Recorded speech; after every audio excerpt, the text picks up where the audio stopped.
Operation सिंदूर घडल्यानंतरही ज्यांना लंडनची गुलाबी थंडी सोडावीशी वाटली नाही, मुंबईत यावंसं वाटलं नाही, ज्यात आपल्या राज्यातले आणि मुंबईतीलही काही लोकांना जीव गमवावा लागला, त्या उबाठावाल्यांनी या ऑपरेशन सिंदूर विषयावर फार काय बोलूच नाही.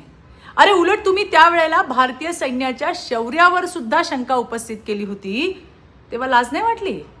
आणि काय हो उबाठा, जेव्हा तिथे धर्म विचारून मारलं गेलं, गोळ्या घातल्या गेल्या, त्यावर तुम्ही काय भूमिका घेतली?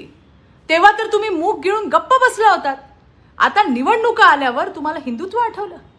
तुमचं बेगडी हिंदुत्व तुम्हालाच लखलं.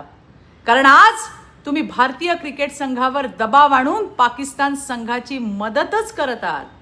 पाकिस्तानच्या भूमीत खेळणार नाही किंवा पाकिस्तानला सुद्धा भारतात खेळू देणार नाही, पण जागतिक पातळीवरील स्पर्धेत आपला भारत मागे सुद्धा राहणार नाही, ही आपली भारताची भूमिका आहे. सैनिकांवर अविश्वास दाखवणारे हे ढोंगी आता हे आंदोलन करून भारतीय क्रिकेट संघाचं खच्चीकरणच करतायत. जनाब उबाठा आणि त्यांच्या घरगड्याने ही नौटंकी आता थांबवावी.